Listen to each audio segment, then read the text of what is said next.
Oh, well, whatever. Okay, we are live. A little bit late, but hopefully not too late for everyone. It's been a few weeks. I know with holidays and just work and all that good stuff. We are we haven't been on our normal scheduled time, but we are here today, and we're here to chat right before December. Thank God. And yeah, so Brad, we were talking earlier backstage. It sounds like you've been pretty busy lately, and I've been a little bit busier than I typically have, which is great news. How's it going? Good. Yeah, it's this week I kind of, things kind of get slow that week of Thanksgiving because Sure. most everyone has Thursday and Friday off. Mm-hmm. And so they might say, so a lot of people like to sandwich vacation around those two free days off. Yeah. So it's just, last week was just, there was so much family stuff and all that. So we that was our reason for not having one last week, but we're back and happy to be back. And look forward to those of you in the chat or we mention this all the time, but if you're catching us on the rewind or if you're watching at a later time than the live and want to leave us a comment in the after you watch the video, if you've got a question, we'll go back and take a look at those and be happy to answer those for you if you can't make it to the live viewing. So Yeah. but it's good to hear that you've been a little busy too. So that's during a time where it's seasonally slow. Sure. It's nice to have that to lean on. Yeah, and especially here in the Pacific Northwest, I'll tell you what the weather report is today. It's about it's about 51, but it feels like 35. Is it wind? Is it windy? It's just, I think I just haven't acclimated. I mean, it's just my personal kind of feeling, but yeah, it's it's hitting me pretty bad. It's not that windy. It does get windy sometimes, but the worst kind of weather here when it rains, and it's that kind of like icy, like I hate cold. Yeah, wet. Yeah, cold. yucky. That's when it's really the worst. Because like my favorite thing to wear is like a pea coat around this time of the year. As you can imagine, with like the East Coast, I went to the East Coast one year for Christmas, and it was beautiful because all of like the tradition and the lights and like Times Square and all that. But you got to go outside, so you really have to have a comfortable kind of jacket, like kind of heavy jacket, for that walking kind of deal. But when it gets cold here over here and it starts to rain, like I don't want to be anywhere but inside. So, and so you mentioned that when it's 70 degrees there, you sweat.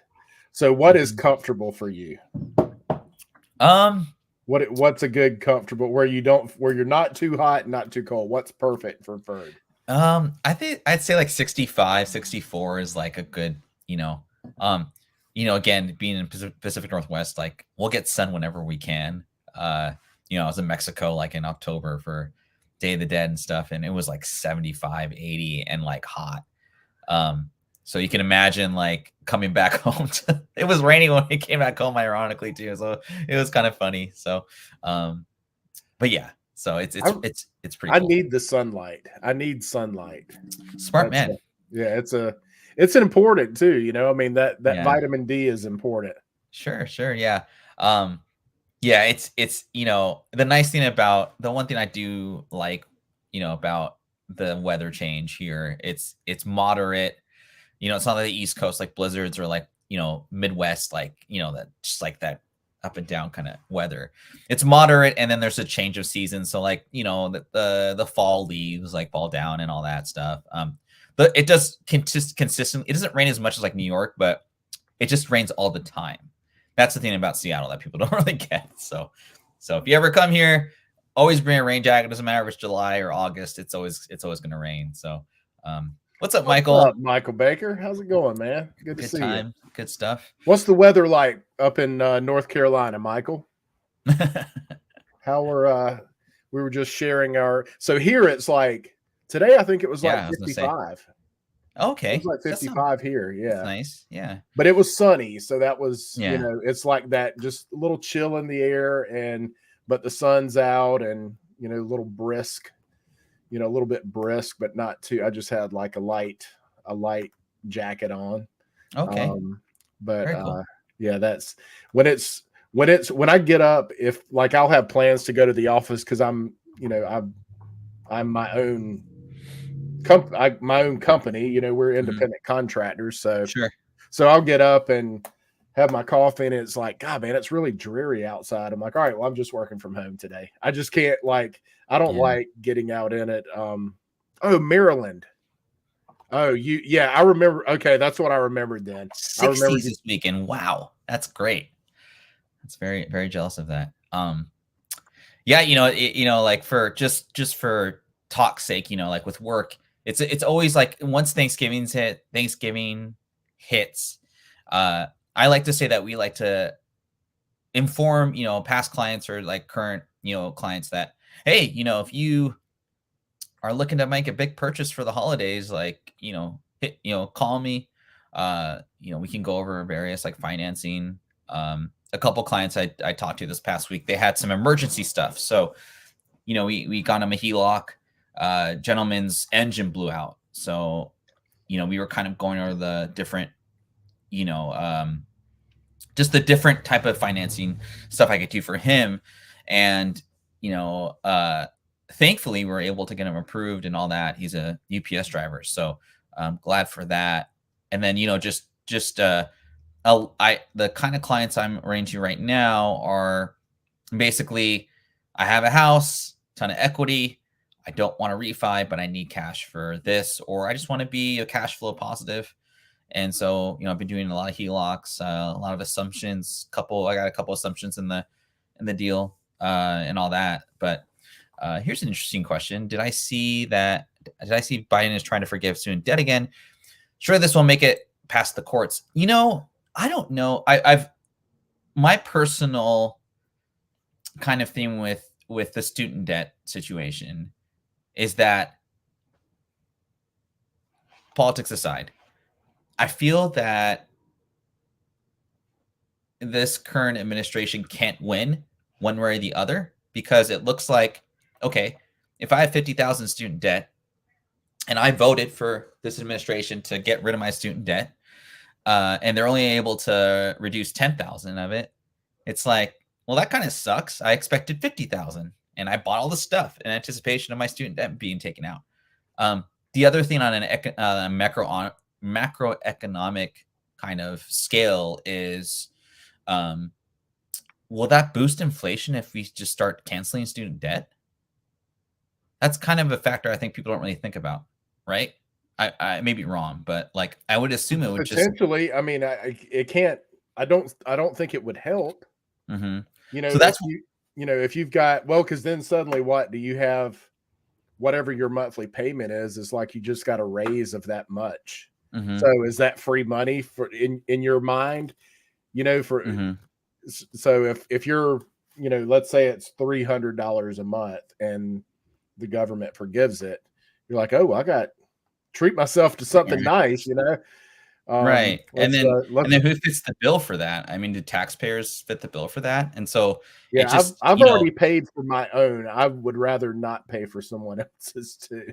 yeah, I had and a great sense of accomplishment for paying my own off. yeah, and like I didn't get the job I'm in now like right out of college. And I took two jobs to pay off my own student debt. So I just think it's, not to answer your question, Michael Baker, I don't think it's gonna get through the courts. With that said, I have little to zero, little to any knowledge of how that works anyway. I just really didn't pay attention to it. I mean, I figure if they do it, great for the people that have student debt. If they don't do it, um, it's probably a good lesson that, I don't know. It's a tough one because like and here's the other side of that real quick, and, and then we'll get into the show. So I don't want to pay someone else's debt either, right?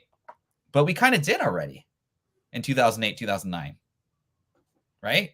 In some way or Uh, form or fashion, because with the recession, um, if there was a bailout that was paid by taxpayers. So I guess with student debt, the sensitivity issue over that is that, um, people that didn't go to college, they are like, well, I went to a trade school, or I just worked retail out of high school, and I didn't have to rely on student debt. Why should I have to pay for people that are educated and obviously aren't educated enough, or the perception is they're not educated enough to figure out finances, right? So it's a tough conversation, I think, to have. That's my like kind of both sides kind of view of it. And then I'll never understand this. This is what my argument against student debt is. We have these endowment funds at these universities that are extremely big.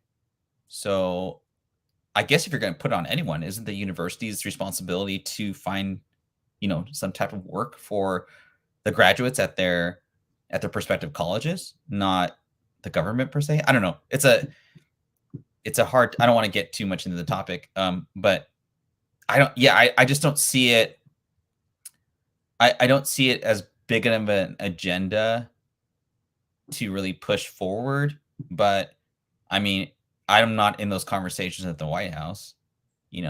Like what is their surprised to priority? hear that, dude. I'm really surprised to hear that. I would think you would have your finger on the pulse of what's going on in the White House. I know, me being on the West Coast, and like, Yeah. me good old President Biden, we're homies and all that stuff.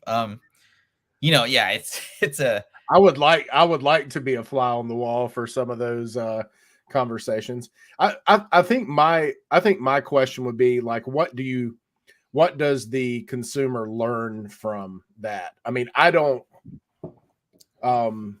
There is a certain amount of like, going through adversity that teaches us things. Mm-hmm. And if we learn that this is just, old school, every time I get on the a stream, whether it's this or like a comic related stream or something with Ferdy, points out how much older I am than everybody else. But but so this is my my old school mindset, but I kind of like the idea. Like when I paid my own off, I felt a sense of accomplishment, just like if I pay off a car, or I'm like, wow, that's like, there's really a sense of accomplishment in doing that. And I think you miss that lesson if it's, I mean, it doesn't, I'm sure it still feels good that, oh, they picked up the tab, but Mm-hmm. there's a sense of accomplishment that you miss when you do it yourself. Yeah. Did it feel good when you paid yours off? Oh, I mean, yeah, it was like, oh, what do I do next? It's kind of like, where can I get, debt off to the next one? Ready to take on the world. Yeah, I think after getting done with student debt and like college and stuff, I think I honestly I was a little bit more upset with myself that I didn't find the job that I want out of college, and a little bit of like my school, right? Because alumni support is very big, in general. So I just, that's just one part of like the whole argument that I just like, what? Everyone's getting mad at the government, everyone's getting mad at people that have the debt. Why don't they get mad at the universities that put them in debt? Just a funny thing, because so many people were upset at banks during like the 2008 2009 situation, like, oh, they gave loans they shouldn't have. So I kind of, if you're gonna get mad at the banks for giving out the money, why don't you get mad at the universities for giving out the money too? That's just, the institution is now the banks get bailed out and then still get bonuses. So maybe that was there's a little bit there, right? Yeah. Mm-hmm. Yeah. No, I mean, the banks, I mean, like the WAMU CEO, like he got ran out of town. And I remember so many people were upset because, I mean, obviously he had like a $14.5 million settlement. And I mean, he's somewhere. I don't know where the heck he is, but yeah, it's just a funny thing. But change my name and go somewhere with plenty of sunshine and no 50-degree weather. Oh my gosh, yeah. His house even sold for like some type, I think he just broke even. And at the time it was like a $3 million home in a very nice part of Seattle too. But yeah, he was run out of town and never looked back. It was 14.5 million or so, which is really too bad. But well, anyway, before we get into the slides, I just want to say thanks for the people that are watching on the rewind. Please like, subscribe. all that good stuff. But And some sad news. click that What's that? notification bell too. That way you'll know, you'll get a notification before we go live. Right. So if you happen to miss it, click the little bell icon on YouTube, and you'll Mhm. get a message or notification that hey, Sunset to South is getting ready to go live. Get your popcorn and tune in. So Yeah, and comment, comment, comment. There's never a bad comment and never a bad question. So we love it. But some sad news out of the financial world today. Do you know who Charlie Munger is, Brad? I saw this. I Uh-huh. actually kind of wondered if you were gonna touch on it. I saw the news. I didn't Yes. know who he was until I saw Oh, until okay. I read about it. Okay. So it's just an idea for, and I always think of books when the winter time comes, but the best book I've ever read, there's probably the top two, and it makes sense with me, is Value Investing by Benjamin Graham and Snowball. It's the autobiography of Warren Buffett, and he mentions this gentleman, Charlie Munger, who's vice president of Berkshire Hathaway, kind of known as, basically known as Warren Buffett's like right hand man, essentially. He passed away at 99 years old yesterday, I believe. But Warren's getting up in age as well. The greatest investor of all time. But yeah, this was kind of his best friend and like partner in crime. Almost hit the age of 100. But yeah, some sad news out of the financial world when it comes to some pretty like influential people in that. So anyway, A brilliant mind for sure. a brilliant mind for sure. Yeah, definitely, and important. Important kind of like if you're in the value investing kind of deal. Yeah, he was pretty important to that as well. So. Shout out to Danielle in the chat. I'm going to throw it back to middle school. Dee Dee, we used to call her Dee Dee back in the day. I don't mean to share your secrets there, Danielle, but we called her Dee Dee. That's So awesome. I hope you're doing well. I It's love good it. to see you. And then one other thing I just wanted to show real quick. Here, yeah. Okay. Oh, that's not what I wanted to. Okay. The 10-year yield. It's pretty crazy. I mean, it feels like just a month ago the yield was at 5%. It's dropped down all the way to 4.25. Now, you're probably asking, like, we mentioned this many times on the show. 10-year yield is the biggest kind of like barometer for mortgage rates. The higher the yield is, the higher rates are at. And a lot's happened since that 5% hit. I mean, you have all the news going on in Israel and Hamas, all that, or in the the Middle East, or I guess that sector of the Middle East. And then I think just the fear that inflation or the fact that inflation is getting a little bit lower. So you're getting some good data out of macroeconomic stuff. And I think actually there's been some huge short positions that have been covered in the past like month and a half. So that's all also having a positive effect on, lower interest rates and whatnot. Have you felt any of the shakeout in bonds lately on your side? I have, and that's, I guess Mhm. that, yeah, we will revisit this, I guess, when we get into the our big hook for our title. Will mortgage rates stay high? But Mhm. yeah, yeah, I mean, it's actually been kind of nice to see. And I think it's, we've done this for a while now, and we've had so much bad news. I mean, it's not bad news, but it's just like it's been bleak. It Mhm. hasn't been great, and every week we felt like kind of, I felt this way. I don't know if you felt this way, but it's like, Yeah.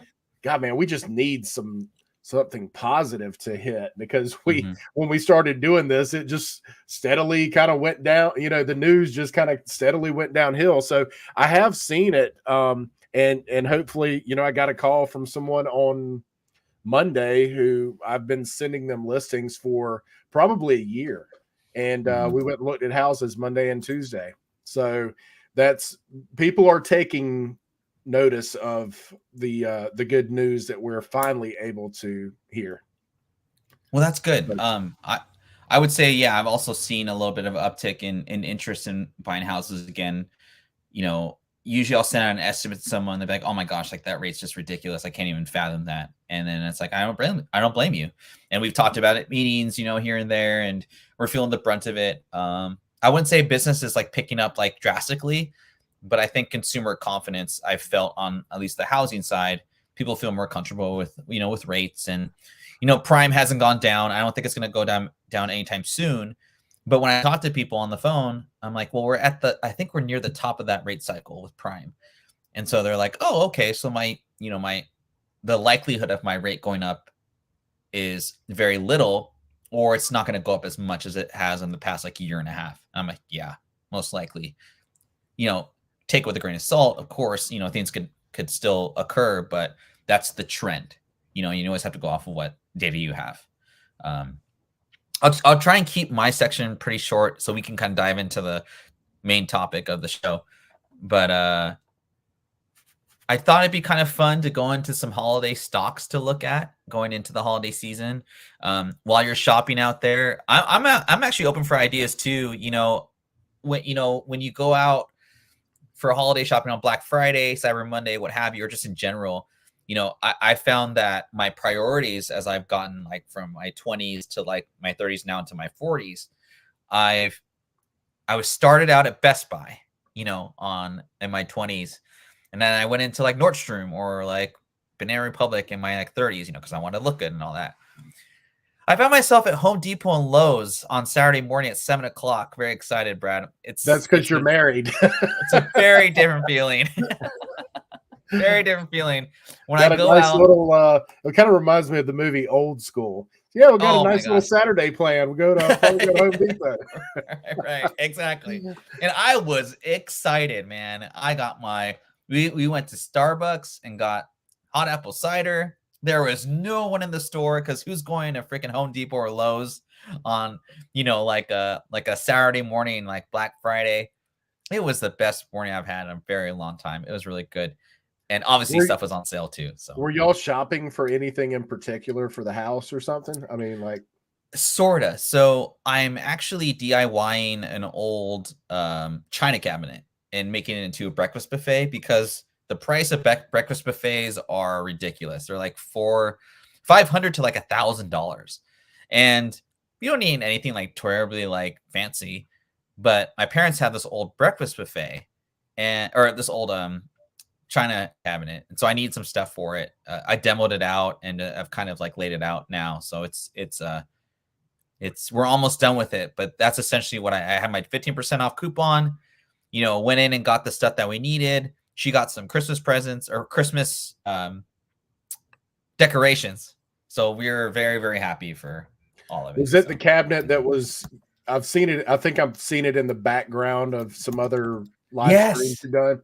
Yes. That's so. Is it a hutch that sits on top of the cat, and you just take the glass part off of the base, or how is that what you're doing? Yes, you got it. So basically, what I'm doing is so it's two pieces. So you take out the base, and then kind of do that kind of so it's two separate pieces. Sanded down both of them, repainted it a different color, took the doors off entirely.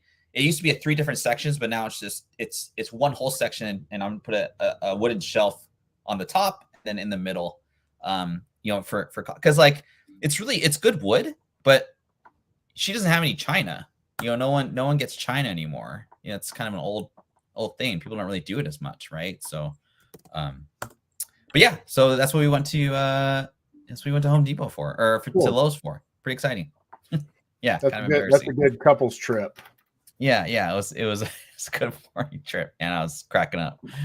But some other ones that I kind of wanted to think of, and I'm sure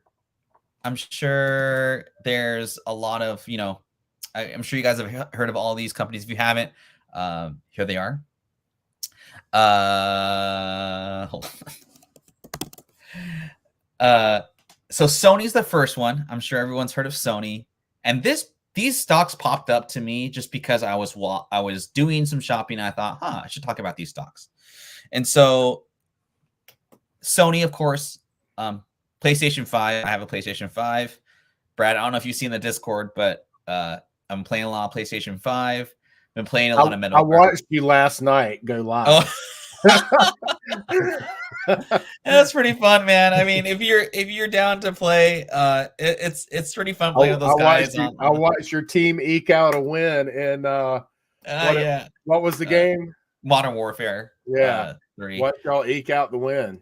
Yeah. So, So I mean, great time with a bunch of like old dudes, right? So this is kind of funny, but it made me think, okay, so I gotta pay like a subscription fee for the Sony Modern Warfare stuff. And it's like $8 a month.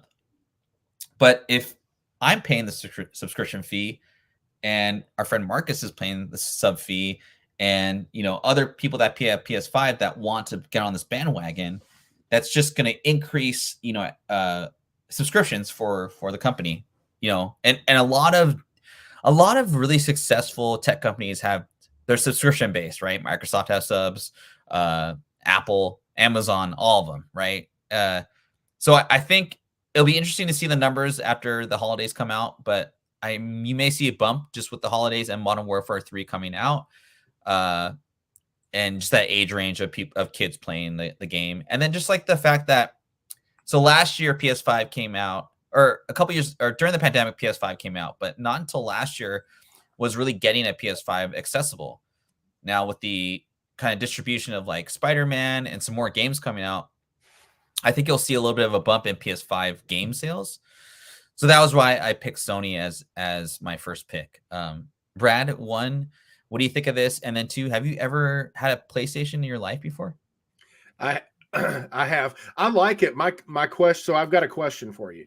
Yeah. Is this all encompassing? Does it encompass the entertainment, and because they've got movies, they've got products, they've got the video games? I mean, is this stock all encompassing for them, or are there different entities for the different divisions? That is a really awesome question.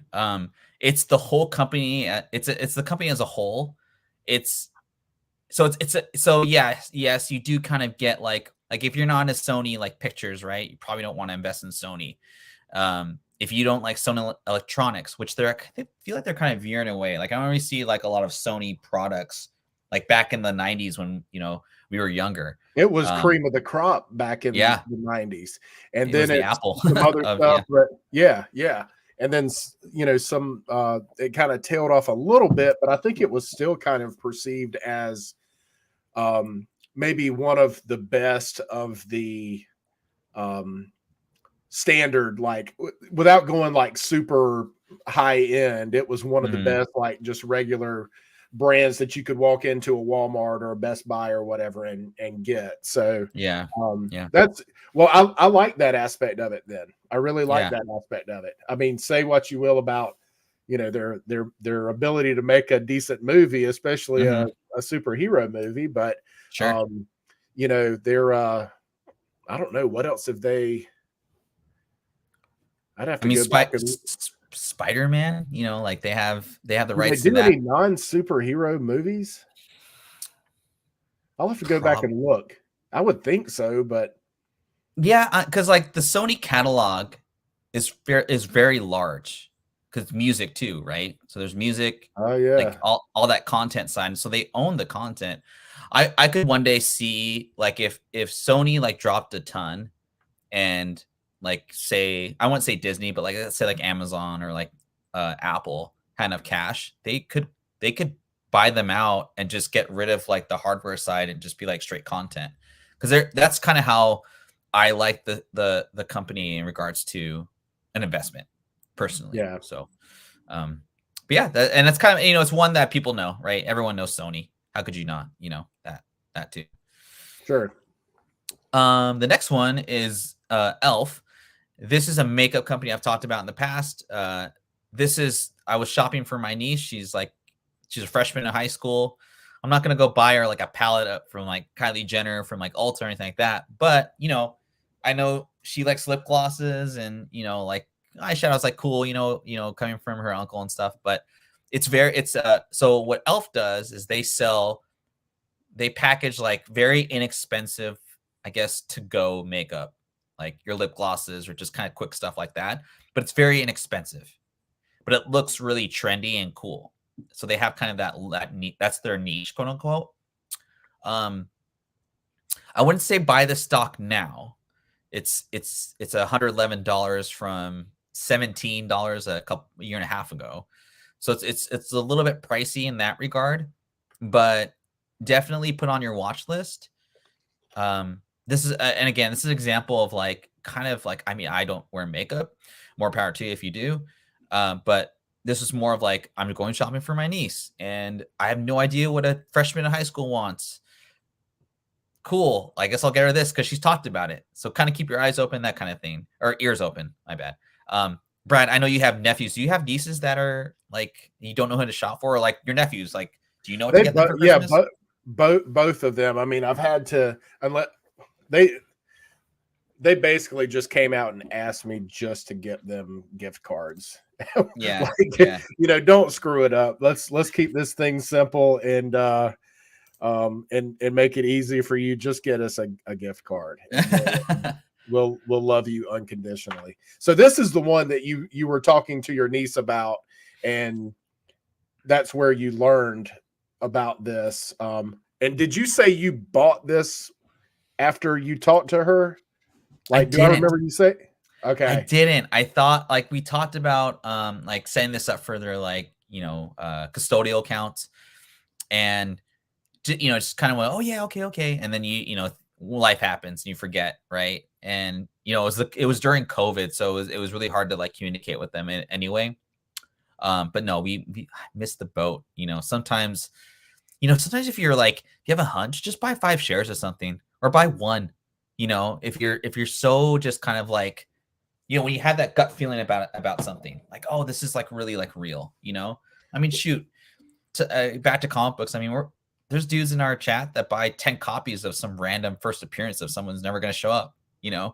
Buy 10 shares of the stupid makeup at $17 a share. You can sold 117, 100 times, $100 plus. Well, and anyway, if nothing else, it tells you whether you can trust your gut. If you're right, you're not going to retire off of 5 shares, but it does tell you, do I have a knack for this? Like, do I have a good eye for this? So maybe you can develop your ability to, learn to trust your gut by taking a chance on a few shares and just see what happens. Unfortunately I didn't do that, but so many opportunities we missed on in our lives, right? So it is what it is. And then last but not least, this is probably a company you've never heard of, but all of their products. So this is the holding company for a lot of different type of luxury brands. It's called LVMH. It stands for Louis Vuitton, Moet, Hennessy. I'm sure you know all of those brands. Again, this is the holding company for those 4 companies, or those 3 companies, along with Alexander McQueen. I think they have an ownership in Tom Ford and a slew of other different luxury brands. There's so many, but obviously this is kind of the higher end Christmas season type deal. But the reason I thought about it was my sister's 50th birthday party is up this weekend. My wife and I were thinking about, what should we get them what should we get for her and her boyfriend for their 50th birthday parties? And I was like, why don't we get a bottle of Dom Perignon? And she was like, no. I was like, okay. But it got me kind of thinking, I wonder what people are buying for either a loved one, a friend, a potential new partner. And I was downtown Seattle today, and the Louis Vuitton store had a pretty favorable line during lunch on a Wednesday. So I was like, oh shoot, I might as well talk about this company. And the one thing with this company, it's an ADR. So what that means is it's an American deposit receipt. So the company's based in Europe, obviously, but they allocate shares to the US. So if you actually do want to invest in this company, talk to a broker. I can't really legally explain how to do it, but any broker at any time, you can email them. It's free, and just say, I want to buy an ADR or American deposit receipt backed stock, how do I do it? And they'll kind of explain it to you. It's just hard to explain, but if you are interested in any of those brands, you want to invest in them, LVMH is the ticker symbol. Now, did your wife shoot down the Dom Perignon because it's not her favorite brand of high-end champagne, or was it based on the price?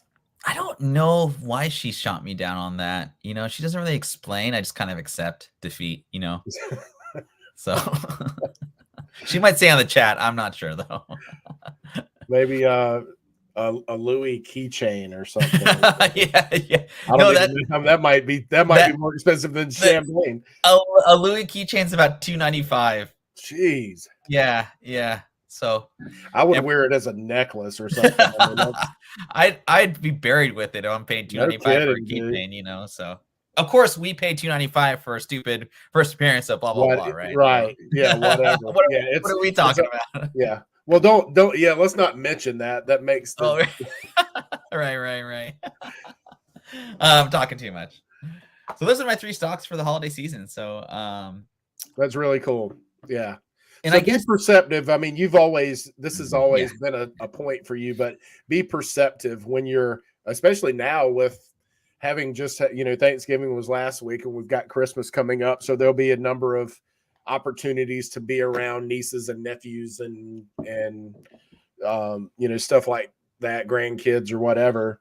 Mm-hmm. Be perceptive and see like what is it that they are into, and that's one of the things that I really enjoy about your segment is that you do that and then you go do the research. It's not, it doesn't, when they tell you the product or what they're into, that is the start. That's the beginning point for you.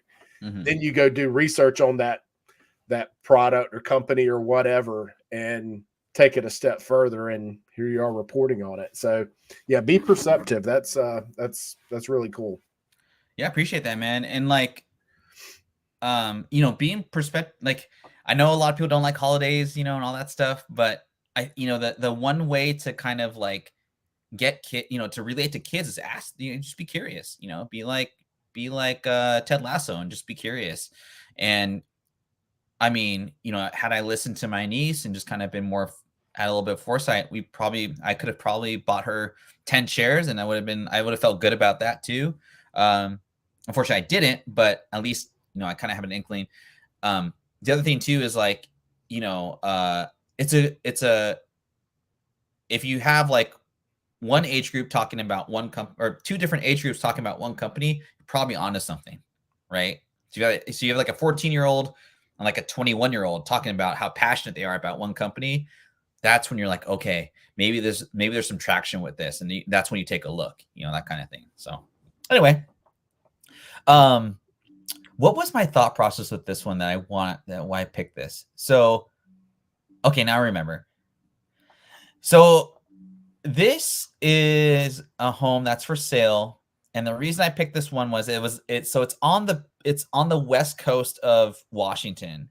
So I live in the Puget Sound area, where if you look at the map in Washington, it's like that little dip that goes like this. So it's not the ocean that I live on, it's the sound, which is different. But this is on the actual like coast of Washington.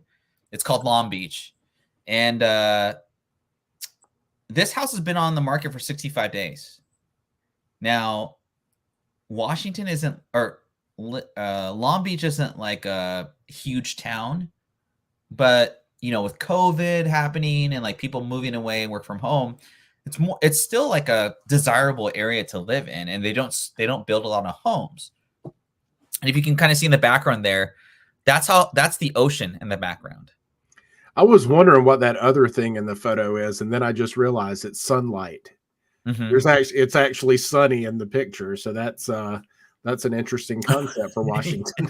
Yeah, exactly. The trees hold true. Right? Beautiful. Yeah, that's beautiful. Yeah, but I just thought it was like, we've been talking how like hot the market is, and I was talking to Brad backstage. I'm seeing a little bit of a dip in prices as well. So the demands or the price is kind of coming to a point, right? And the length of time in some areas, you're kind of seeing that, okay, there's not that 30-day kind of wait time for a home. So hopefully we're getting closer to that 2 month to 6 to 8 week kind of like inventory in certain areas. But that's why I picked this. It's a pretty big home, 5 bedroom, 3 bath, and 3,000 square feet near the ocean. Like that's pretty good in my opinion. So yeah, I That's thought it'd neat. be cool. I like the it looks like a deck, but there's a parking area underneath the deck. Yeah, sure. And it's a good size. It almost looks like a log cabin or something. I mean, the material looks, I don't know, maybe that's like cedar or something, but it's probably cedar. Really good. Yeah, it's a really good size though. Yeah. That's very reasonable.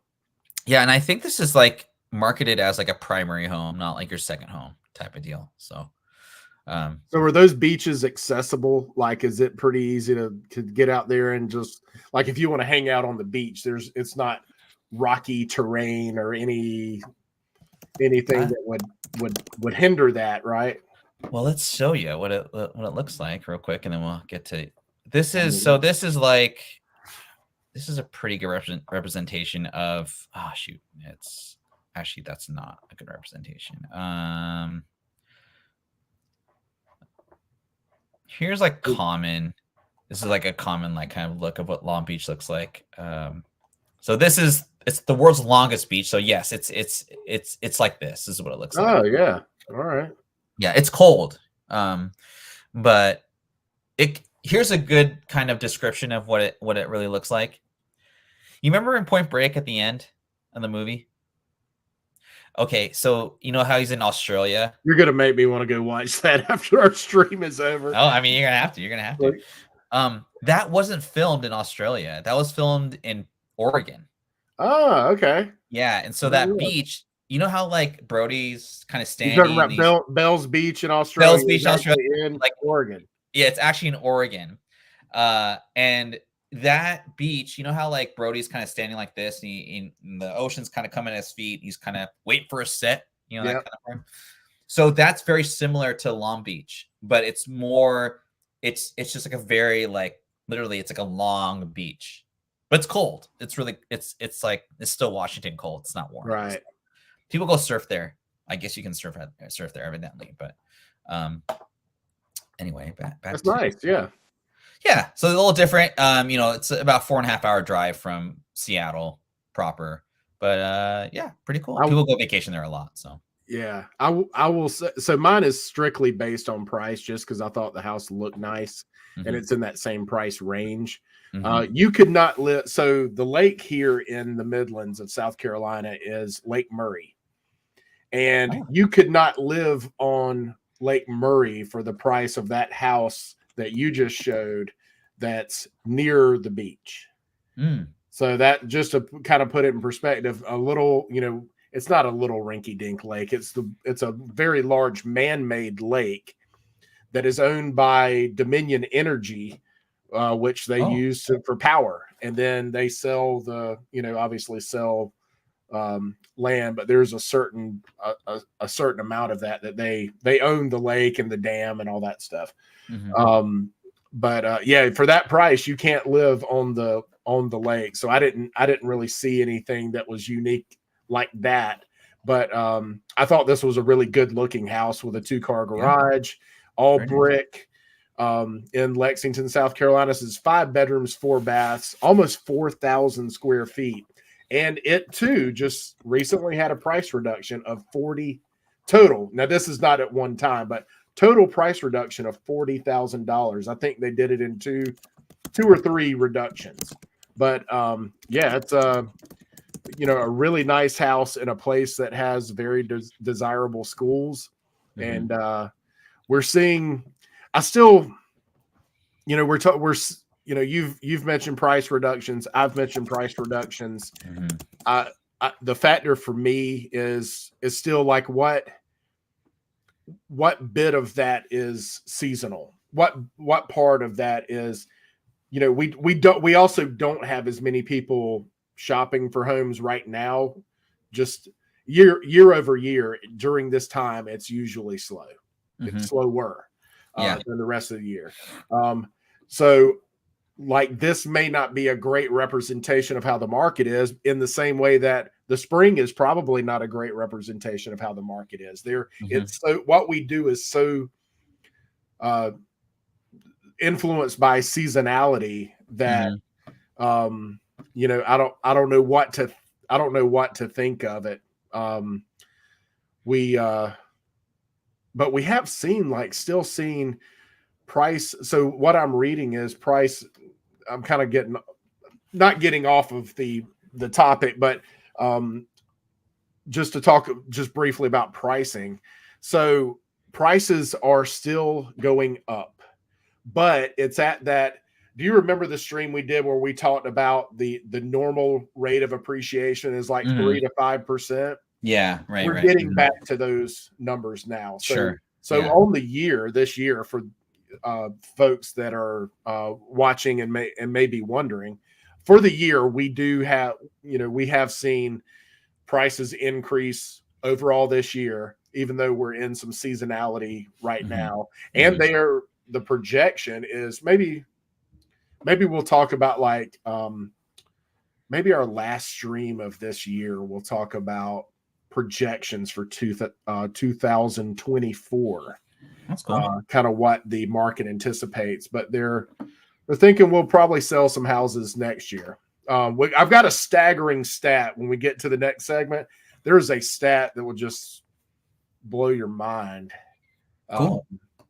that in regard, as we look like what's happening now versus the past. I've got a little chart we'll take a look at. So, so I think I understand what you obviously, yeah.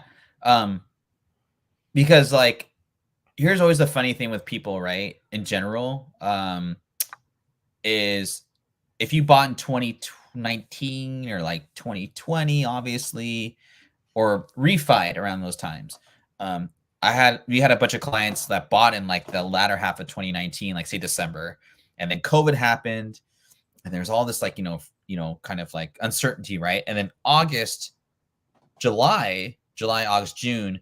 So people that bought from us like 6 months prior to that put 5% down and had mortgage insurance, we refied them, got their mortgage insurance pulled off, so they got 15% equity automatically, and then reduced their rate by like, half 1%.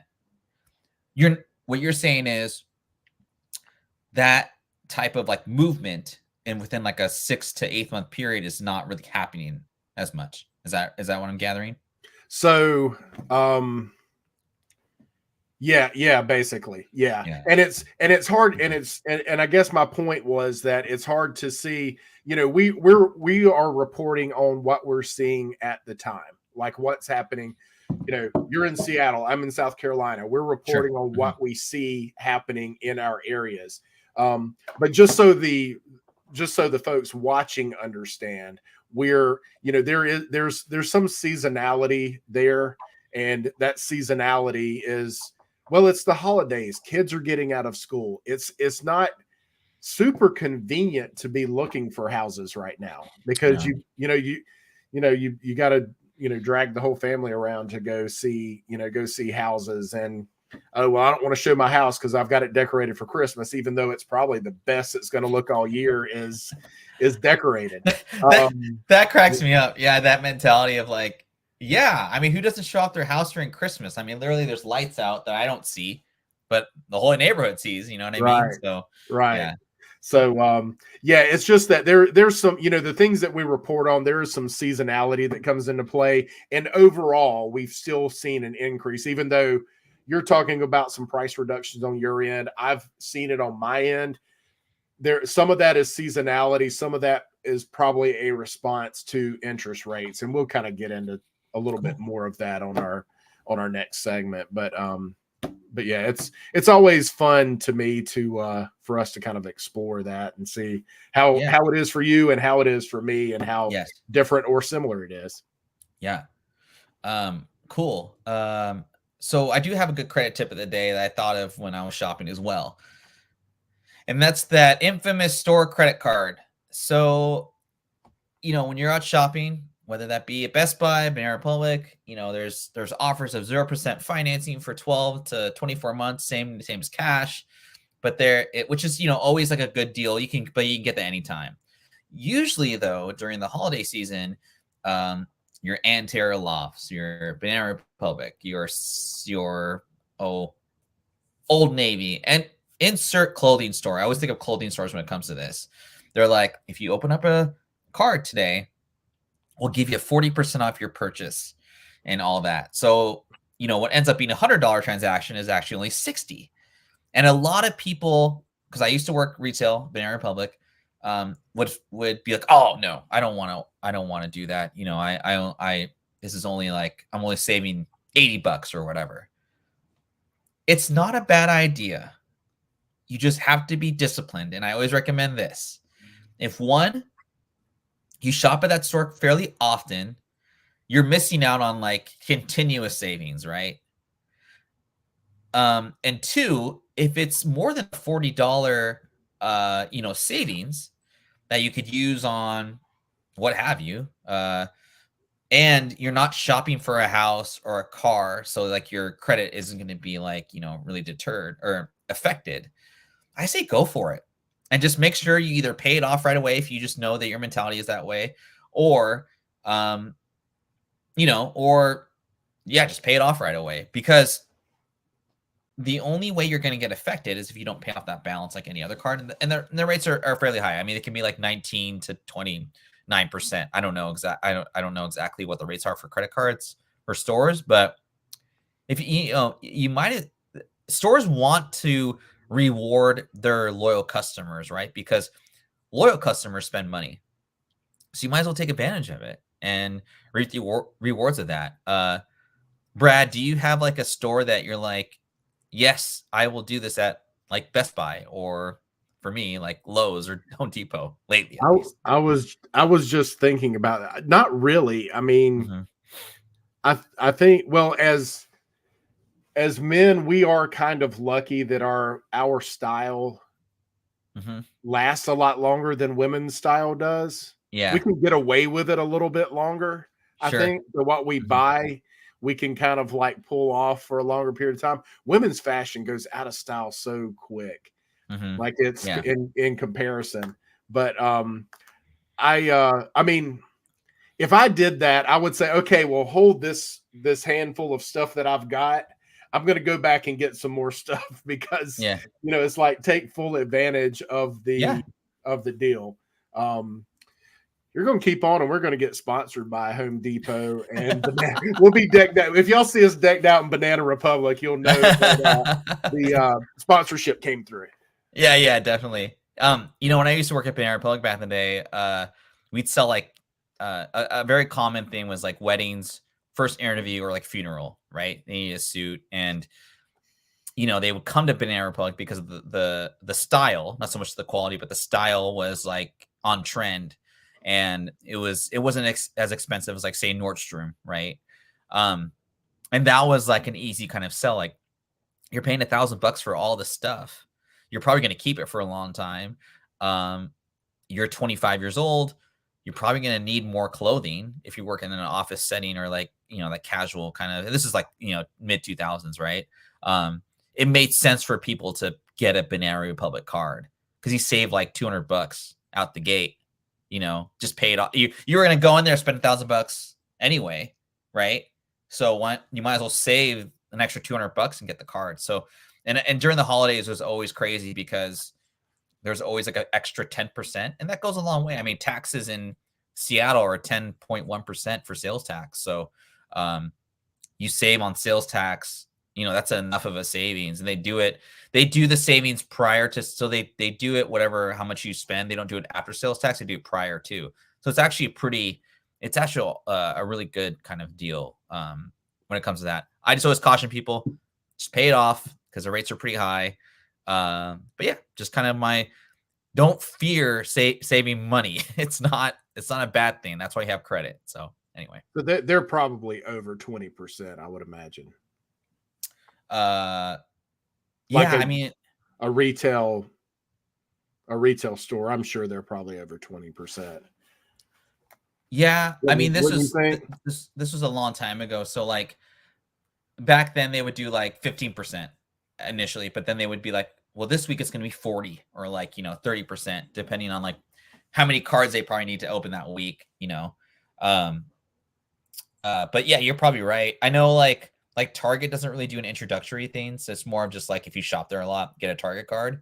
And I think Lowe's does like 5 to 10%. Home Depot does like more financing, right? So that's kind of a different thing, like the 0% financing. Like do it. I always say, yeah, take advantage of the 0%, same as cash, and just divide them, the payments over 12 months, and then pay that much, versus like, I'm going to shell out $2,000 or $2,000 on another credit card. My wife and we just bought a new couch from Macy's, and they're doing really good deals anyway. But on top of that, I was just like, we might as well just get like the 12 months, same as day, cash. And, that way you don't have to fork over $2,000 for a new couch. It's just $100 some bucks a month, or, $150 a month or whatever it is. Yeah. Just stay on top of it and make sure you missed, and they're going to hit you for I think they hit you for the full amount. Like it's like the full amount. Yeah, the cumulative like interest, right? Now, I'm not going to go out to Best Buy and get like a new OLED like TV, just because it has 0% interest. Like, don't do it too much. But yeah, if you have a plan of like I'm going to spend $2,000 going into a store, I might as well save 20% or get the same day as cash, or same as cash, whatever, blah blah blah. So anyway, just a little tip for y'all. Hope you guys like that. Yeah, thanks. And Brad's the more you know. So let's get into it. Well, this will be a little more interactive because when we started this, our intent was to report on what we're hearing, and a headline that I saw that was I was really intrigued by was, every week we talk about mortgage rates, and the news talks about interest rates and all this stuff. And so are higher mortgage rates here to stay? Like, are we in the realm of like, is it just going to be 8% now forever? And so I just wanted to talk a little bit and have Ferd share some some of the things that he's seeing, and we'll kind of, by the end of this segment, have kind of a projection for you guys as to what we think will happen. Now, I told people before COVID, like, it's going to hit 5 and it's going to keep going up. And so buy it, if you're going to buy a house, do it now. And then COVID hit, and it dropped, or just before COVID hit, it started going down. So it's there are variables that we can't control, but in what we see, and the things that we see as far as like the economy and supply and that kind of thing, that's what we're going to kind of delve in here. So so I tried to add some extra. I had a little bit of extra time, so I tried to add some graphics to this to make it interesting. So mortgage rates have been back on the rise, and it's getting a lot of attention from the press. You may have even seen rates recently reach their highest level in over 2 decades, which is insane. If you go to the next slide, the graph that I was telling you about, this is just a staggering number to look at. So this is 30-year fix from 2000 to present, and you see like like January, it's probably like 2000, like maybe they're probably like March or so of April of 2000. It was 8.6%. And so I bought my house in 2002, and we got it for 6.25%. And I was just high-fiving everybody. I couldn't tell people enough how excited I was to get 6.25%. And so then you see like it's kind of steadied down. It kind of paid close attention there to can you just kind of mouse over that 08 area and kind of see there was a lot of volatility in there, in that range there. But then it was a kind of a steady progression, and it hit a low in 2013, and then it kind of went back up, and then 2021, I mean, that was just like unicorn time for mortgage rates. And Mm-hmm. then so this would have been mid-October, but the reported was 7.57. Mm-hmm. Now, probably around that same time, you mentioned that you did one higher than that. Well, it's funny because about a week after this, because I remember this because I left for vacation on 10/25. So right before I left, I quoted someone, and now when I say par, that means no points. Okay. 8.5%, 30-year mortgage. Guy had a 760 credit score, and he said, "I think I'm just gonna wait." I was like, "Yeah, I probably would too." um, yeah. So when you first saw that graph and the height was at 8.64, it was actually kind of a relief to me because if you look at historical, right, that means we're hopefully at the end or near the end of that higher rate cycle, right? Yeah. I hope so.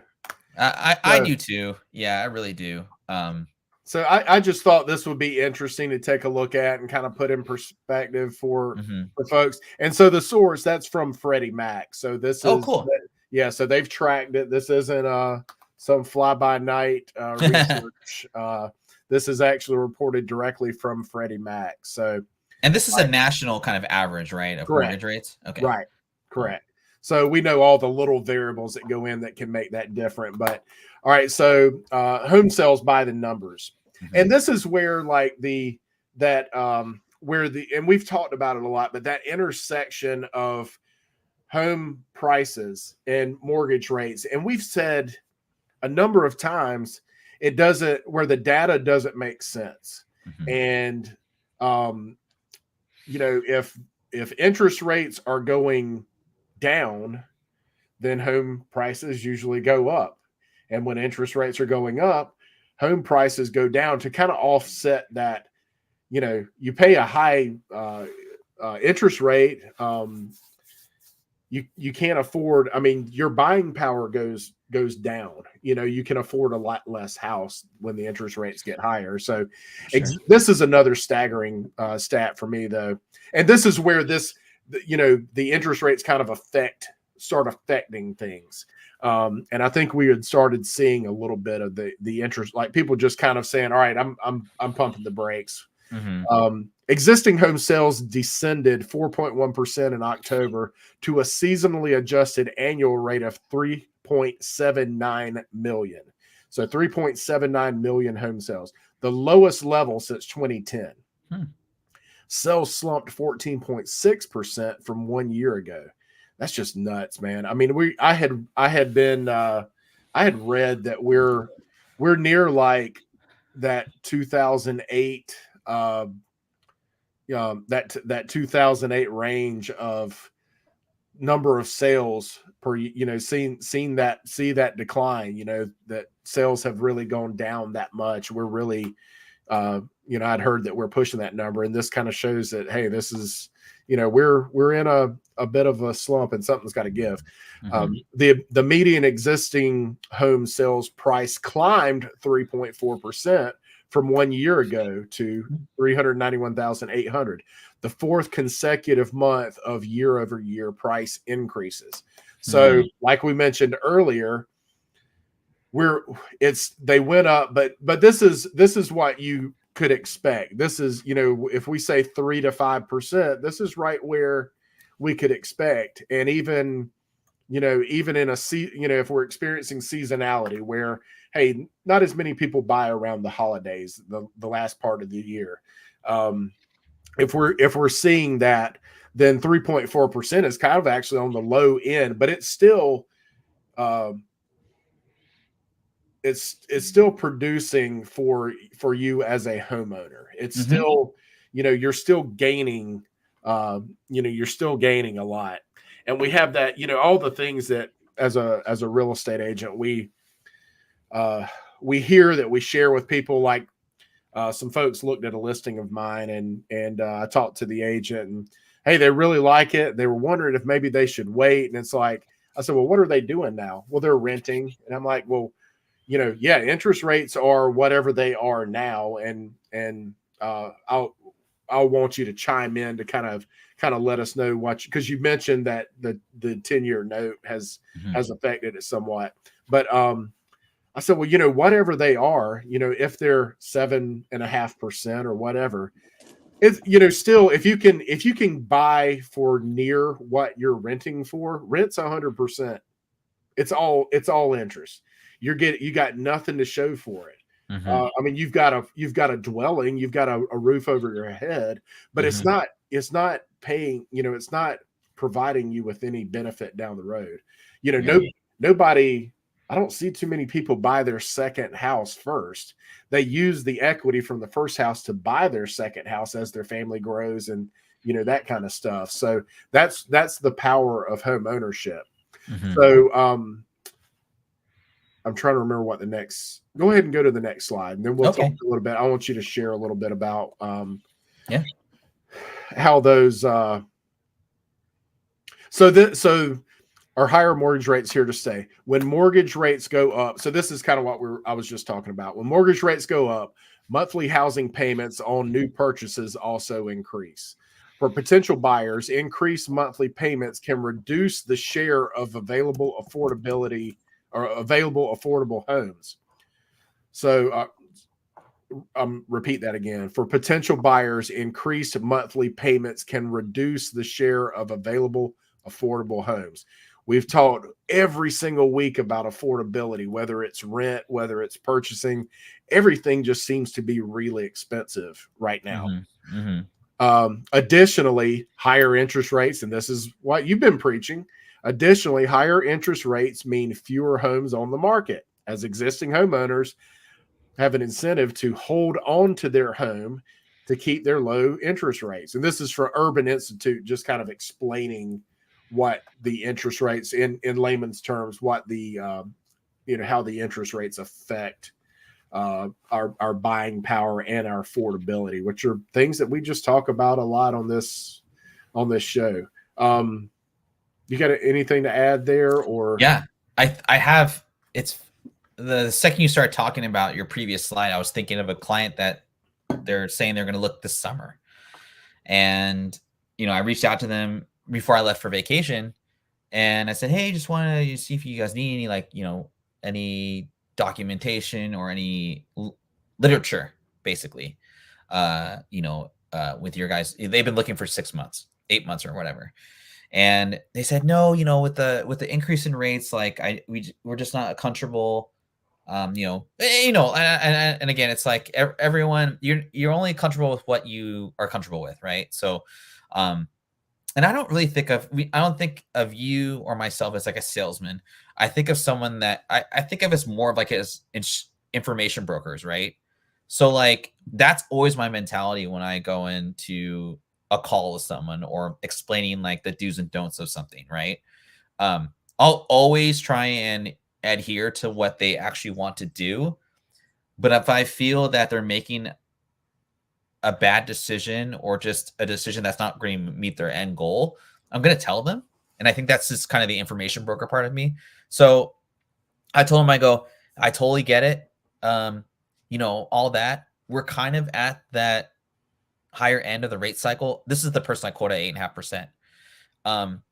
So fast forward to November 29th, a little over a month later, that same rate is at 7.25%. Wow. I don't know if that's where they want to be, but I'm definitely going to contact them tomorrow and let them just know, hey, I know you guys are going to look until next summer for whatever reason. They're double income, no kids. So I know kids aren't a situation. It may just be that there's no houses available in their range, but they make enough money to acquire the home. And with that, going back to your previous slide here, right? Here's, and this is for the audience too. So if median existing prices are climbing at 3.4%, oop, that is not what I wanted to do. Sorry. Wrong slide. So if prices are climbing at 3.4% and we have rates here, and the rate was at 7.5, was at 8.5%, which was I quoted that client, and now they're at 7.25%. what's the likelihood of this happen? What's the likelihood of this number going up in the next like 6 months? Right. Yeah. And so, Well, so because yes. because that's what we're saying. I mean, and so Yeah. year over year, and we're in October, and we've been saying this whole time there's a seasonality factor at play. Yeah. So if spring, if everybody's waiting till spring and summer, and everybody that's the most active time of year, then yeah, you'll see, not only increased demand, because how many if what's the likelihood that other people are thinking, I'll wait until summer? Everybody's gonna Everybody wait till is thinking summer. it. Yeah. And like I said, like that's like getting out. That's like that that example is you're getting out the exactly wrong time. If you're gonna get out, you should have got out like 2 months ago and then revisit it like at the end of the year. So they're completely just like, no, there's too much anxiety with it. Rates are too high. I don't care if I make enough money. My goal is to eventually get a house, period. Because our they're paying $2,200 a month in rent for a 1 bedroom apartment, or $2,500 a month. So that it's So 100, they're paying 100% right now, but yeah. 8.5 to 7.25 might still not be a great move for them. Yeah. So, and it's like, okay, yeah. And then the expectation, right, is that their expense of owning a home is going to increase like by 100%, right? But the overall debt to income, that's still 40% of their income. So, if to take it kind of an extra step, right? Like I always like have conversations with clients that want to own a home. And I understand it's like, shoot, like my housing expense is going to go up quite a bit because I'm owning a home. But you're still owning an asset that's going to be growing. It's still appreciating at a certain point. And beside all of that, you own your home. That's like the American dream. It's still going to be the American dream. I don't know what will ever replace owning your own home. Like, I don't know some person that's like, I'd rather rent than own a house because, I'd rather not have an appreciating asset. Like, I don't know a lot of people like that unless like you're just want to live off the grid. But the normal American, they want to own a home. I mean, that's the goal. You want to show it off for Christmas time, or you want to host like a dinner and stuff. And I mean, no hate to people that just don't want they had a horrible experience owning a home and they just want to rent and just deal with the landlord. But if you're talking from like the normal kind of standpoint of growing your family, growing wealth, retire early, you can't. It's just really hard to retire. That's another thing too. People are so short-sighted, like a 6-month window, you know. What's your Anyway. 5-year plan? What's your 10-year plan? What, think bigger. Mhm.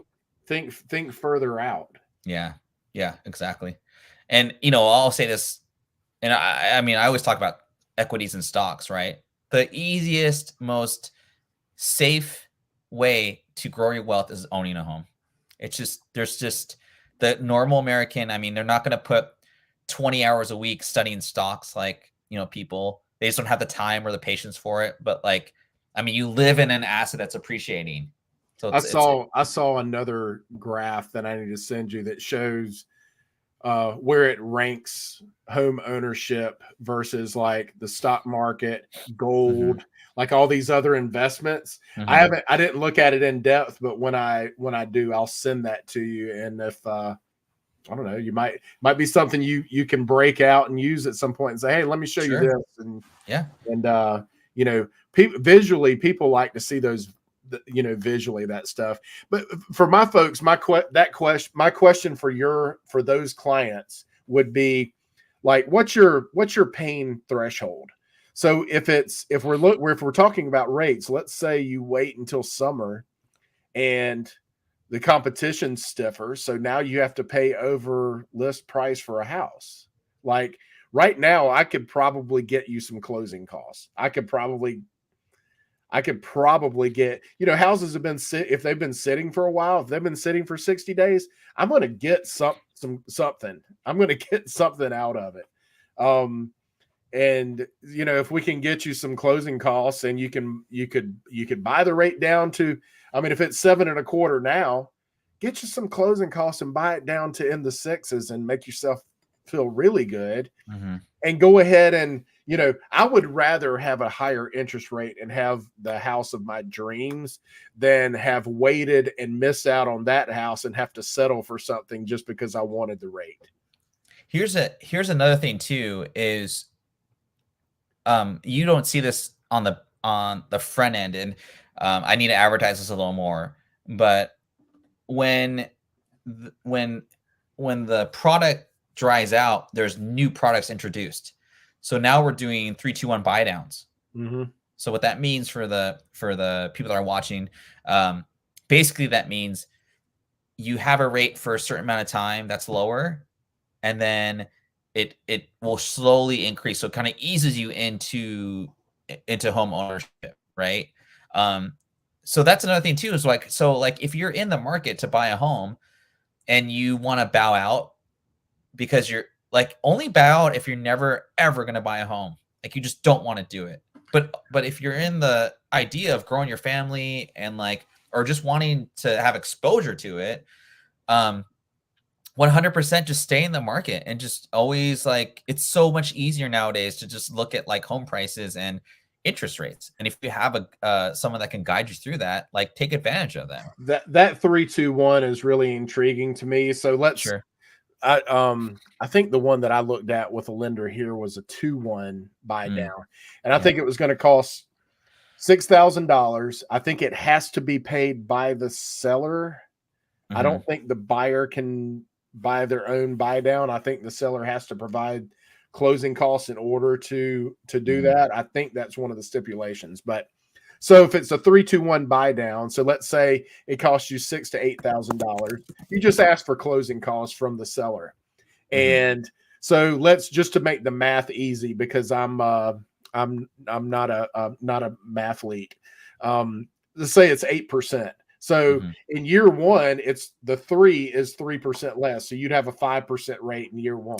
Exactly. And then year two, it's going up one more. So it's 2% less. So it's a 6. So you start 5, 6, 7, and then eventually it goes to the 8. Oh yeah. So, well, the whole idea is that, so, and why it's actually better than taking $6,000 to $8,000 and buying your rate down. The reason it's better than that is, let's say you're a year and a half in and interest rates go below what you're projected to. So you just refinance and go with the lower rate, and whatever money is left over, you can use. It's just kind of that $8,000 that you've gotten from the seller when you purchase the house, whatever's left is yours to use. So you can use that for closing costs on the actual refinance or whatever you need to do there. So right. So if you take that $8,000 and buy it down outright, that money's gone, and you might end up refinancing anyway. But that 3-2-1 is really nice, because you've got there's some, it's a neat product, and it really should get fence sitters off the fence. Yeah.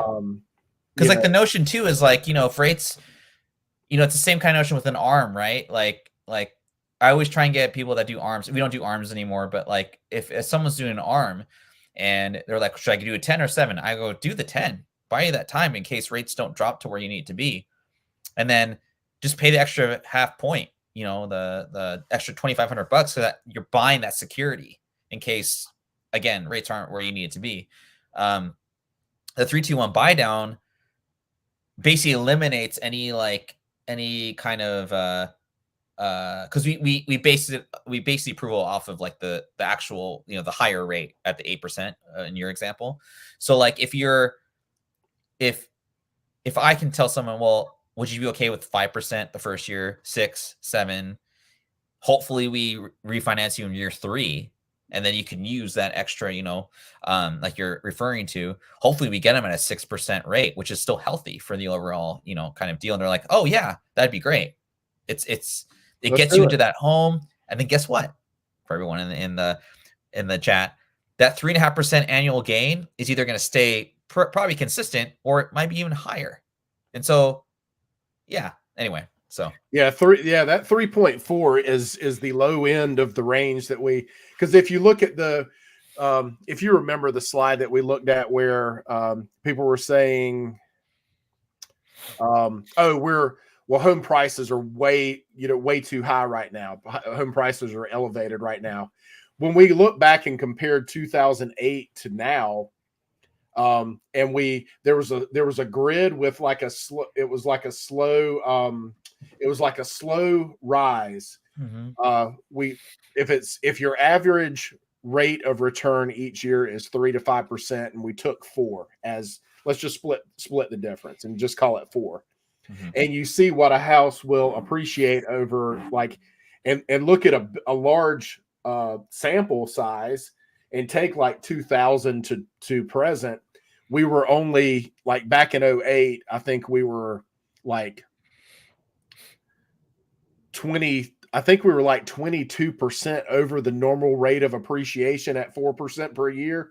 And this past year, we were only 7% above that normal rate of appreciation. So it took us a long time to catch up. We were under that 4% appreciation rate for a long time.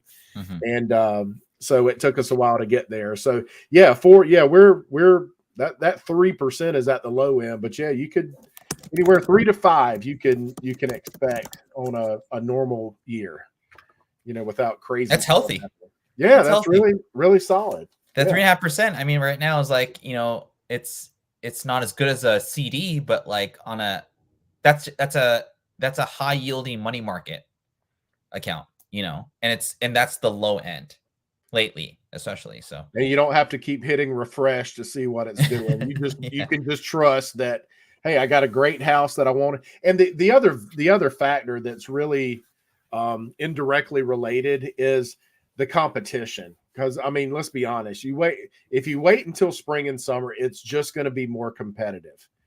And how do you stand out? How does your offer stand out at that point? Well, people like money. So if you throw more money at it, you could win it.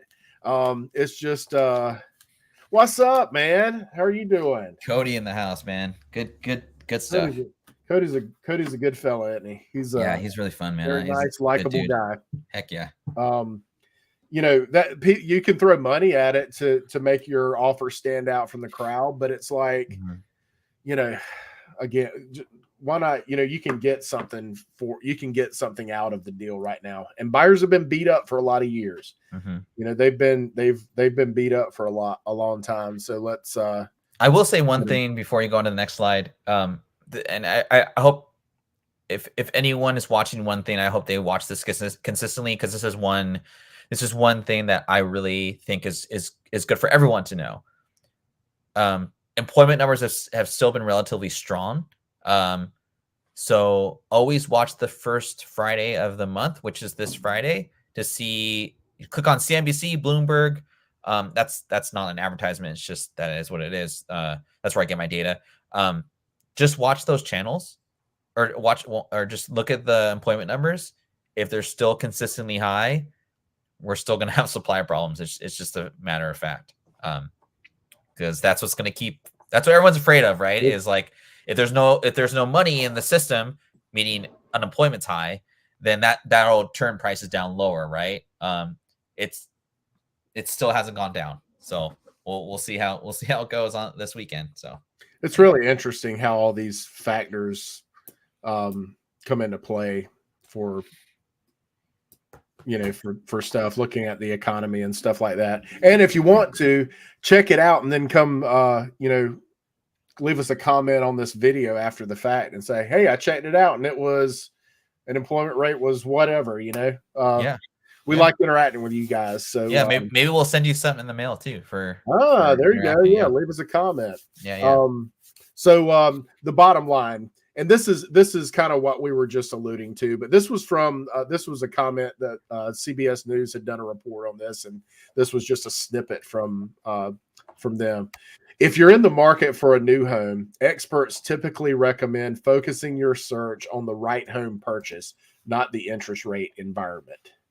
So it's hard to do. That's easier said than done, but that's just good advice to, like I said, I mean, I would rather have the house I I want, then they'd have to settle for something with a lower rate. Yeah. So what do you see? So what do you see happening moving forward? So you've seen them come down significantly. You've got an example, a personal example where they've come down significantly for a client. Yeah.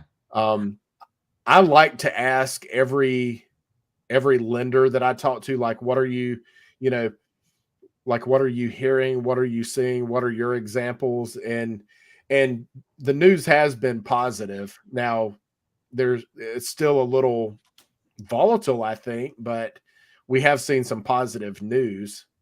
What are you anticipating? So I think, is that a fair question to ask you? yeah, no, oh, totally.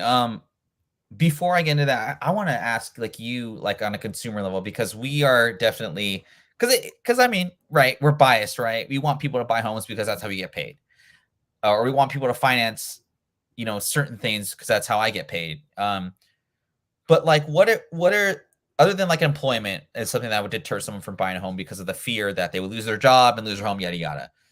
Which is, that would be like a slow bleed if that was to occur if it does. What else is like a legitimate reason to get out of the housing market, in your opinion, as like, not so much as a realtor, but like as a consumer? I mean, it was mostly the news that they were seeing and the amount of news that they were seeing. I don't necessarily know that they were more informed because they were presented with this news, but everybody just heard interest rates. And so, here we are trying to share, if it's accurate, then I want to report on accurate information. But it's amazing. Like, we were talking about these high-end products earlier when you shared your segment, and it's amazing that companies that are synonymous with news could do such hatchet jobs on information a lot of times, and really, like, not back check anything, or it seems like it's gotten to the point where being first is more important than being correct. Yeah. And so we had to spend a lot of our time just like debunking that, and we don't reach enough people to really make a difference in the I wish we had we could broadcast this to a wider audience so we could help debunk some of this stuff. But I think that was just the general consensus that the economy is bad, gas is expensive, eggs are expensive, and it's interest rates are going up, and the Fed's raised it again. And I'm like, well, it's, and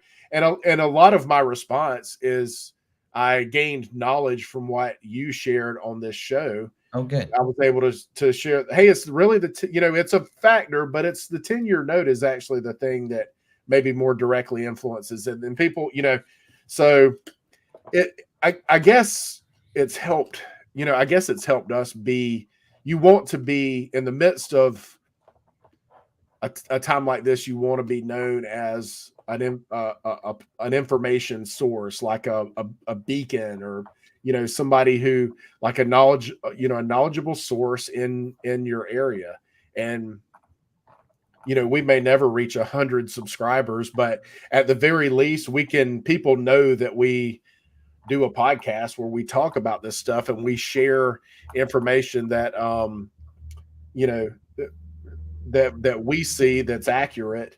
And I like that my folks can see that and see, like, hey, Brad's got his finger on the pulse of what's going on. Ferd's got his finger on the pulse of what's happening. But it's been interest rates, and I'm glad we added that little investment in housing real estate section on the Discord. That was my idea. Well, you own the site. Yeah, that's right. I'm the owner of the Discord. Ferd's Discord. Just name it. The nameless server. Which is, we're gonna keep that name forever, by the way. But I think that's it. It's just like the general, that heavy feeling that's the Uh-huh. news has just been reporting all this stuff, and we Yeah. give them so much credit for being a news outlet.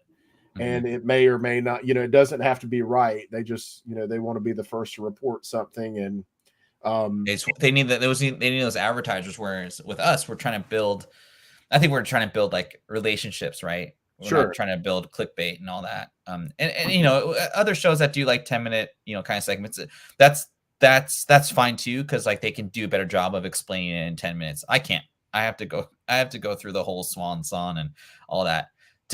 But to answer your question, what do I see? I think to say and Wade, thanks for showing up, man. As always. Um, I think honestly, we're gonna see more stabilization. We're not gonna see 8.25 and then drop down to 6 right away. Um, I think you're gonna still see a tightening of bank products or bank offerings. So you're not gonna see ARM rates. You're not gonna see interest only loans, which are just death to like home housing. You're going to see products that want to keep people in homes because that's what investors. Okay, so when it comes to like everyone always talks about 2008 is going to happen again and regulation, all that. Screw regulation. I'm just going to say it. If there's an investor appetite for a product, it's going to hit the market.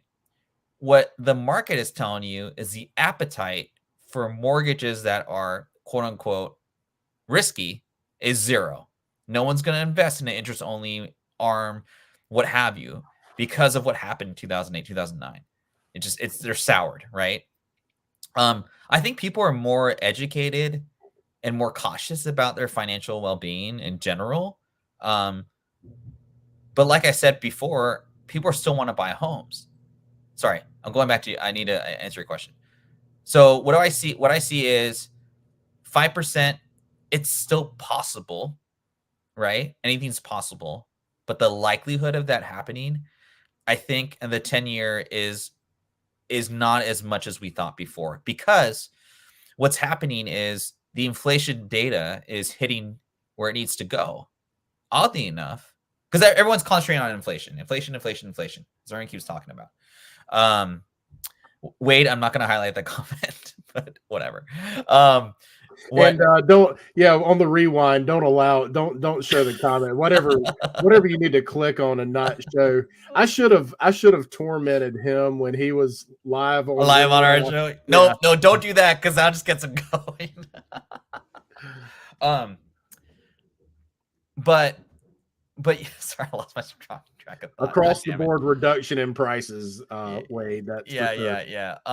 I'm not in that market, Wade, so I wouldn't be able to answer that for you. But anyway, I think people are I think they're in an okay spot.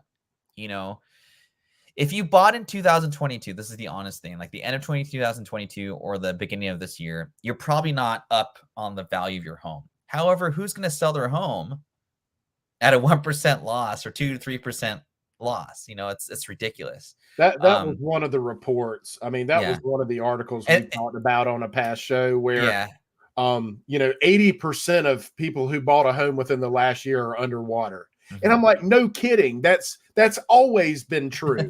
That's true every single year. And that's the clickbait kind of bullshit. I know. Like, I hate. It's ridiculous. But people they don't read the article. They don't consult. Like, Ferd, I just saw this this article. What do you think about this? It's like, it's 100%. It's 100% correct. It's correct every single year. It doesn't matter what the economy is. Everybody who buys a house, it's a great investment, but it's not a turn and burn. You're not like buying it and you're not flipping your primary residence. It takes time to build up equity. That's that's not a surprise. That's not just but that one stood out to me since we've been doing this. That just blew my mind. That I'm like, is that really news? That's always been the case. And Wade, we talked about this like in the Discord. And anytime, just FYI, if you guys join the Discord and you like want to have like a kind of an open conversation about anything, like let me know. We talked myself, Brad, and Wade, and Cody was in there too. We had a pretty open discussion about finances and just like the stuff that we'd like to talk about, and it was really cool. It was a good discussion, I think. We need to hop in that live chat again sometime. Yeah, that was a lot of fun. I've been pretty busy with this Modern Warfare stuff, man. I know. Yeah, you're swamped. I knew at the beginning, at the top of this show, when you told me you've been busy, I'm like, dude, listen. Who are you trying to tell? I watched you playing a Spider-Man team. Yeah, your team eke out a 77-71 victory. In Modern Warfare last night. Man, that's Trey and Wade's fault, man. They got me back in the video game thing, but no, it's all good, man. And you've already played. Yeah, you've played through all of Spider-Man already. Yeah, best game of the year. Thank you, Wade, for recommending that. He was touting that one pretty. It's a great game. But okay, so I think 8.5 was like this thing needs to come down. Like I said before, just watch the numbers. Kind of what I was saying about inflation. Like, I can't really control those numbers, or I don't really concern myself with those numbers, because people are still going to buy whatever they're going to buy. You have to eat, you just make adjustments to it. Right. And I know it's kind of an insensitive way for me to swing it, but like, there's ways to kind of like, okay, maybe instead of buying a dozen eggs, I'm only going to buy 6, and we're only going to have eggs 2 times this week as opposed to 7. People always adjust. My sister just got chickens. I get free eggs now. See, there you go. There's always adjustments to that type of thing. I have a bay leaf tree in the back of my backyard, and I'm going to go around and donate. I'm going to give out bay leaves to people to make soups, because like a little jar of that stuff is like $5. Yeah. Why not just give it out for free? It's a small thing like that, right?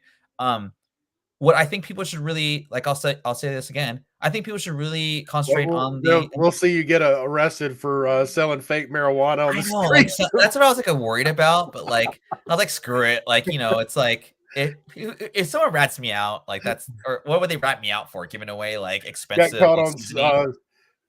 There'll be a black van parked out in front of your car running. I know. It's so. I did think about that though, but I honestly think people should pay attention to employment numbers. If that starts to go down, well, that's a concern. The reason why I'm not so much confident, but I just haven't seen it, all the doom and gloom people, right? Is employment is still really high. And the people that come to me for a mortgage, they're pre-approved. It's just their own psyche that they don't want to rate at 8.5, which is fine. But just understand that, like, if you're in the market, you're in the market. You can't control the rate. You can control your job, right? And I think also this is kind of like a broad thing, right? With the employment thing. There's so many different ways to make money in 2023. I mean, shoot, there's people in our comic book world or collection world that straight up, they quit their jobs to sell comic books, or they do content full time and it's just educating people. Now, I know that like advertising is a little bit lower and it's not as consistent, right? And it's a very small kind of like, deal. But I mean, there's so many ways to save money. There's so many ways to like, to have like a side hustle, quote unquote. There's a lot of money out there. I mean, honestly, you just got to figure out a way to grab it. But like the normal employment numbers, I mean, I was at my local KFC, a grocery store, and they're offering $19 an hour as a grocery clerk, full benefits, all that. So there's still demand for like employment. Now, someone making $19 an hour probably is going to buy a house in Seattle. It's just the honest truth. But the fact that they're paying $19 an hour for a goddamn courtesy clerk, that manager's probably making 6 figures. You know what I mean? Yeah. So until I don't see those we're hiring signs, and this isn't just for the holidays, it's just in general. I'm not really worried about housing being. What I mean by that, I'm not worried about people wanting to buy a house per se, because like anyway, that's kind of my perception with rates and just the overall demand for applications. Well, all those conditions you mentioned at the beginning there about just lending practices still being well in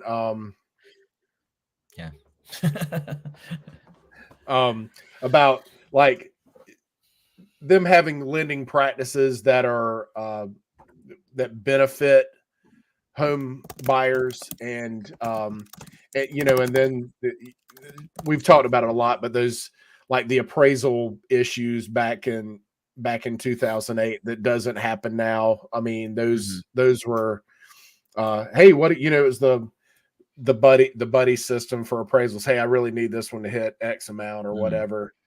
Yeah. Just there's a lot of things that are different now. So Ferd's advice of whenever keep track of the employment numbers and the first of the month when they talk about the what are they reporting on again on Friday? Just job numbers. I think it's actually I think it might be next Friday because I think Friday this month is like the first day of December. I think December 1st Yeah. is on Friday. So um yeah, I think it actually might be next Friday, but just Google it. That's the one like macroeconomic number that I'm always like curious about. The inflation stuff, I passed on it because I feel like we're at a point where the Fed can say, "Oh, we feel comfortable with," like one Fed member can say, "I think we feel okay," and then another Fed member can be like, "Ah, we're not," So it's The same lady says that she every time she says, I don't think we're done lowering. Right. It's the same person yeah. every time she's So like, it's I don't even know why they talk to the media. Again, it's probably just clickbait crap. So yeah, there's several of them will say, yeah, I think we've done enough to let it take its, play out. We'll leave them where they are and let it play out. And then, mhm. the next one comes up and she's like, oh, I don't feel comfortable saying that, you know, Yeah, it's like the only one that matters at the Fed is Jay Powell. I mean, right. he's the I would say he's probably the most important figure in the U.S. personally, because like okay, this is my soapbox moment, and then we can get to the next slide. But we had an almost World War III type conflict in with Israel, but when Jerome Powell came out and said, yeah, we're not going to raise interest rates, that had more of an effect on bond rates than almost World War III. Like that just tells you like the power that he has in regards to the world economy. Yes, he's the American Fed president, but let's be honest, man. It's the U.S. economy is what drives the world economy. It Yeah. just does. So anyway, that's my soapbox. Good. Well, yeah, I like that. I like that. Yeah. So we both see some positive signs and things may be looking up. Not to say that we won't have, to get from point A, let's see, point A to point B, or let me switch those. Yeah, point A to point B. That doesn't mean we're not going to have like some ups and downs in between, but we Sure. do Yeah. see like a trending, like a nice trending, some positive stuff finally. Yeah. Oh, and here's Taking here's place. here's another little bit of info for you. I just quote a guy in FHA fourplex, 6.625 with about 25 basis points in points or 25 basis points in rate. So he's paying like a quarter in points for that fourplex for 1.2 million. So that's FHA. So you're going to pay a little bit more in mortgage insurance, but I've talked about FHA investment property like possibilities. If you're in your 20s, do it. If you have the opportunity to do it, I wish I did, but anyway. So buy four, you live in one, Mhm. renovate the others. Is that the deal? Yeah, I mean, for an investment property, you usually have to put like 15 to 25% down. You live in one, like you said, whether that be a duplex, triplex, or fourplex, and then you only have to put 3.5% down. You can use the rents from the other three properties, like the assumed rents. You do like a rent schedule from the appraiser, and then use that to qualify. So you don't have to make 10 grand or whatever it is to qualify for the home. You just have to make enough to where you meet like you can make up for the rest of the three other rents you're going to be getting. And it's so much easier to maintain if you live at the home versus like away from the house, right? So Right. um obviously it's like more so for someone who's single or maybe like a younger couple, because like I don't know a lot of people that want to live in a fourplex for more than 5 years. I don't know. But then you refinance it into a conventional loan, get that mortgage insurance off, and then move out into your, in 5 years to your brand new house with a, with an FHA again. You could do an FHA again if you wanted to. So anyway, That's awesome. yeah, That's it's really great. good. Yeah. So this quote was a bench. I was looking for something that dealt with, Mhm. and I thought this was fitting based on the information that we share. An investment in knowledge pays the best interest. This is a Mm, Benjamin Franklin quote. So cool. an investment in knowledge pays the best interest. So hopefully our folks are gaining some, I hope so. bits and pieces that they can take and use, and maybe and maybe even feel more confident as they navigate through this, and kind Hmm. of know that, hey, we're if you guys have questions, let us know, and we're I'm only licensed in South Carolina, and Ferd is licensed in several states, but if we aren't, we can still provide guidance and assistance in general terms on things. So we're happy to do so if you have questions. Yeah. I wanted to, if Wade's still in the chat, I don't know if he's in here, but like this is something like I think it's good as a consumer too. I mean, like he bought in 2004, and that's 20 years ago or whatnot, and we were kind of talking about it in the Discord. Like he's shocked at how much his home is worth, and I guess you could take it from two ways, right? Like one, he's like, to him it's not worth that much because he's lived there, and it's whatever size it is in the area that he lives in. He's probably not gonna like be like, yeah, I'm gonna take advantage of that and like cash out refi and like go to town or whatever. The other side from that is that having different eyes, especially like an expert's eyes or just other eyes in general, it may make sense that it's worth that much because of comparisons or whatever. It's just like, to me, a first appearance of Swordmaster is worth $400 and 9.8, and the 1 in 25 or whatever. But to someone else, it's like, it's not really worth it. I mean, it's kind of a different kind of thing, but different eyes, different data. It's if the data is there, then sometimes it makes sense. But yeah, I think to some Well, it's people, determined by past. I mean, basically the same criteria determines both. It's determined by past sales. So mhm, you establish what the value is based on what stuff is sold for. yeah, So in similar condition. yeah. So yeah, that's good news. We got some deals here, Wade, for sure, man. South Carolina. I mean, and that's cool There too. you go. Like the house I live in right now, like I can't ever imagine like when we purchased it for my dad, like I saw it on Redfin, I'm like, there's no way this place is worth that much. But it has the potential to be worth quite a bit more if we do different things to it and kind of market it that way. But it's all perception, right? And until you get like an appraisal and get comps and all that stuff. But yeah, no, it's all good stuff. All good stuff. Yeah, you So should be fun to have one of your realtor buddies there. Hey, run comps for my neighborhood for me just to see what we're looking at. yeah, I think Zillow will kind of give you some idea. Yeah, Zillow would do like Redfin. Yeah, Zillow would give yeah, you some idea as well. yeah, I think the big thing for us is like it's a fairly big house. And then it's very close to a really good elementary school. Like a elementary school that people want to go to, and I'm within walking distance to it, So, and there's not a lot of crime in this area. There's probably no crime, honestly. So, um, yeah. So that's all I got, man.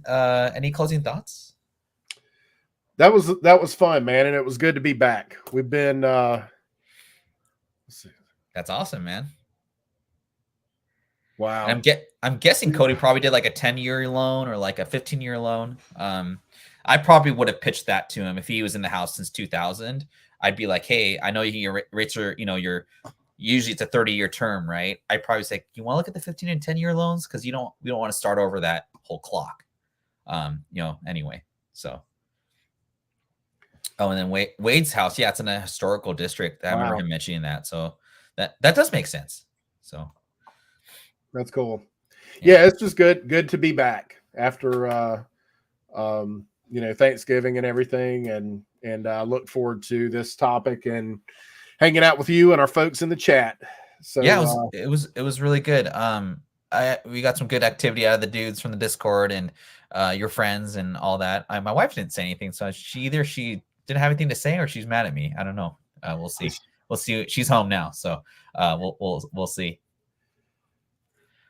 Just kidding. She's gonna kick my ass. Anyway, well, on that note, I probably go. Just kidding.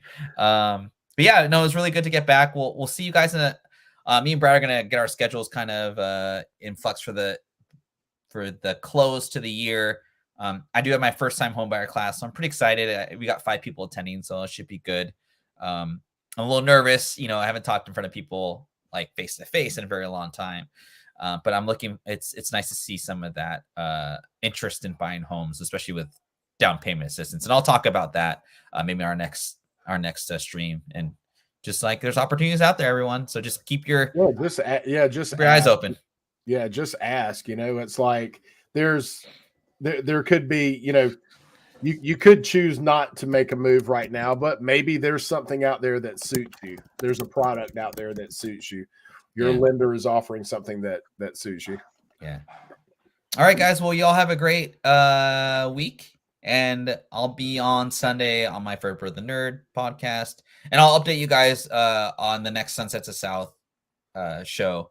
But I do appreciate watching. If you're watching the rewind, leave a comment. We may give something away, and like, subscribe, tell all your friends that we're actually trying to help educate everybody, and y'all have a good night.